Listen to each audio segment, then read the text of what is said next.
সালাম আলাইকুম দর্শক, আমি এখন আসছি ফুরফুরা শরীফে। ফুরফুরা শরীফে পীর হাদিউজ্জামান মুজিজ্জামান আবু বকর সিদ্দিকী রহমতুল্লাহ আলাইহি মাজার শরীফ প্রাঙ্গণে। আমার পিছনেই হুজুর মুজিজ্জামান আবু বকর সিদ্দিকী রহমতুল্লাহ আলাইহির মাজার শরীফ। এইখানে জিয়ারত করলাম। কালকে রাত্রে এসে পৌঁছেছি। কালকে রাত্রে থেকে একবার জিয়ারত করেছি, এখন সকালে ফজরের পরে এখন আরেকবার জিয়ারত করলাম। যে মাজার শরীফের গেট দিয়ে ঢুকতেই গম্বুজের প্রাঙ্গণে এইখানে অনেকগুলা আছে, মাজার আছে। এইটা হলো আপনার আবু ইব্রাহিম মোহাম্মদ ওবায়দুল্লাহ সিদ্দিকী রহমতুল্লাহ আলাই, ওনার মেজ হুজুর কিবলা, ওনার মাজার। ওই পাশে হলো আবু জার মোহাম্মদ হজ্জাতুল্লাহ সিদ্দিকী রহমতুল্লাহ আলাই, ওই পাশে নাম লেখা নেই। এইটা হলো মূল মাজার শরীফ প্রাঙ্গণ। যে গম্বুজের নিচে এখানে মনে করেন যে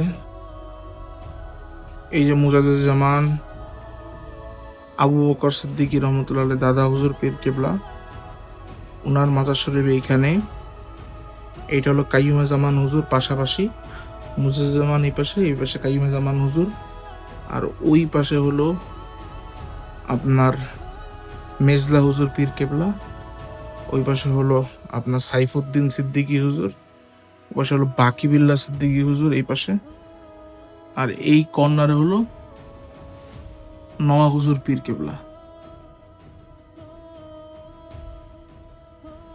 এই পাশে হলো মুজিজ্জামান দাদা হুজুর কেবলার সপ্তম হজরত পীর মুস্তফা মাসানি রহমতুল্লাহ আলাইহি। ওই পাশে হলো কাইয়ুমে জামান হুজুরের বড় আলিয়া।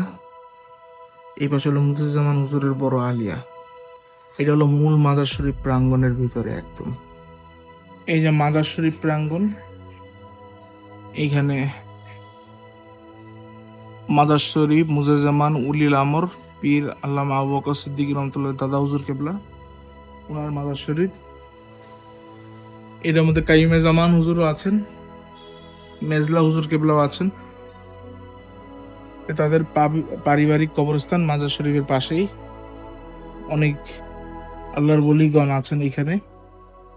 আল্লাহ পাক সবার উসিলায় আমাদেরকে কবুল করুক, সবার ফয়েজ ও বরকত আমাদেরকে হাসিল করার তৌফিক দান করুক।